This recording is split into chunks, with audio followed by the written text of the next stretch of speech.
Diante do movimento frenético da cidade, Tony C apresenta suas armas na Rua 24 de Maio, centro de São Paulo, berço do hip-hop brasileiro. Um livro carregado de letras, palavras que remontam à história do hip-hop. No livro, O Hip Hop Está Morto, a história do hip-hop no Brasil, Tony C transforma o movimento numa pessoa de carne e osso, que se envolve com Samara, uma estudante de classe alta que prepara um trabalho de conclusão de curso. Então a Samara, o que ela é? Ela também é uma metáfora. Ela não é só uma mulher, uma menina, uma jovem estudante. Ela é uma jovem estudante, mas ela também é... Samara é o poder de sedução que a gente às vezes é submetido, né? Sim. A sedução do capital, a sedução das coisas que brilham, da vitrine. Durante a narrativa, o autor apresenta a história do hip-hop, destaca seus protagonistas e mostra que o movimento está, na realidade, muito vivo.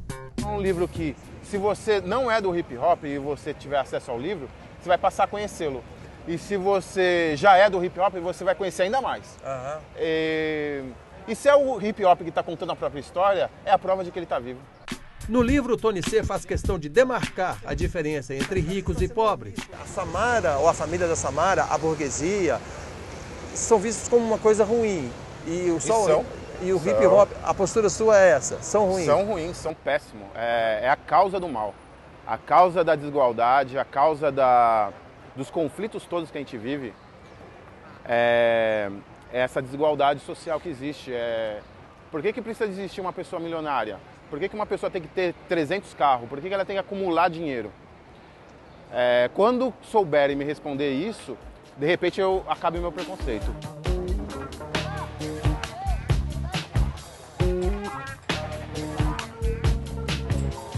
A diferença entre classes sociais no Brasil é uma das maiores do mundo. O que mais fomenta esse problema é a desigualdade de oportunidades. É por isso que intelectuais da periferia abraçam a literatura como arma de transformação. Essa aqui é a minha arma.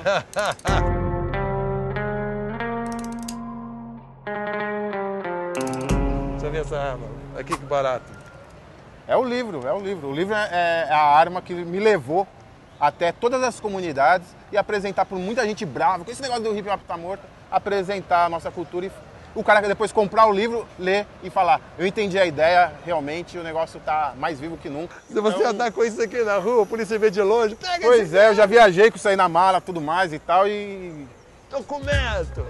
O trabalho de militância cultural de Tony C ficou evidente quando lançou o livro Hip Hop a Lápis. É uma coletânea, que reúne diversos autores do Brasil inteiro e até fora do país falando de hip hop. Tornar-se escritor no Brasil é muito difícil. Para os autores da periferia, então, é muito mais. A gente procurou muitas editoras, livrarias, o pessoal aí.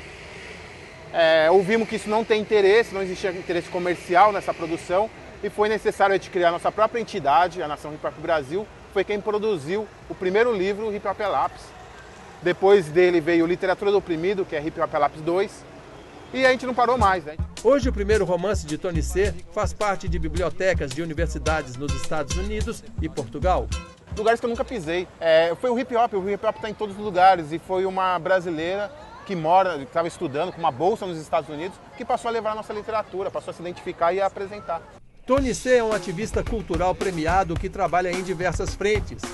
Ele organizou textos de diversos autores em livros, ministra oficinas literárias, trabalha em sites, promove saraus.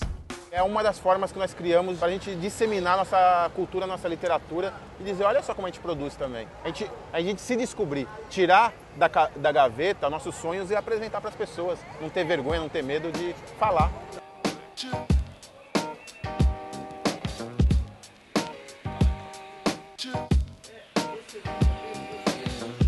Aguardando o engate, eu, ondas, em ti.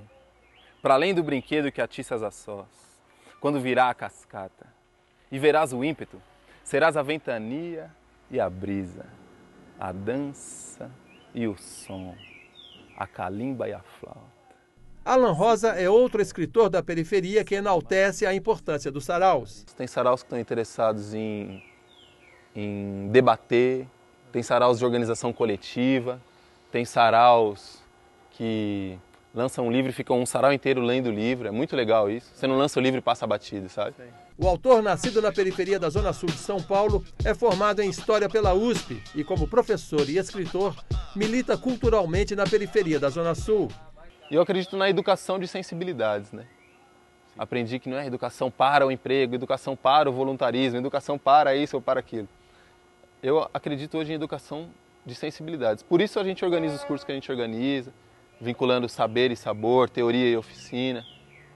Porque essa educação de sensibilidades, ela não tem um fim determinado, ela abre para todos os caminhos, né? Alan da Rosa publicou os livros Morada, com o fotógrafo Guma, o romance Zagaia e o livro de poemas Vão.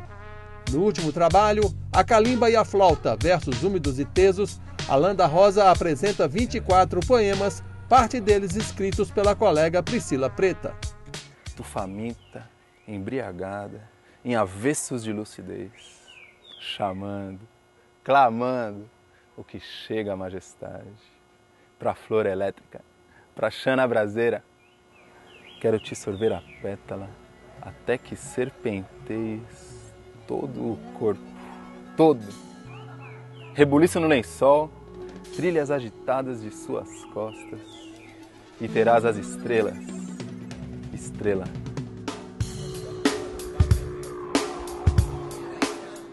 Alan Rosa escreve em diferentes formas e propostas.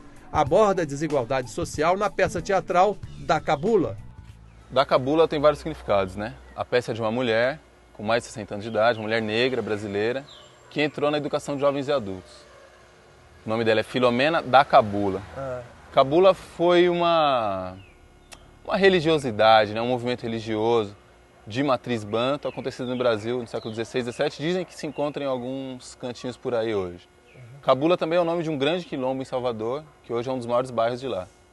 Mas principalmente da Cabula leva a onda de cabular a aula, né? E ela cabulava não porque queria, mas porque ela não sabia ver o nome dos ônibus. Ela cabulava por não dominar a escrita.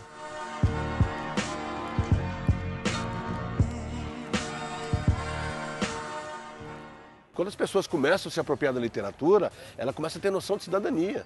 Ela não fica mais inteligente que os outros.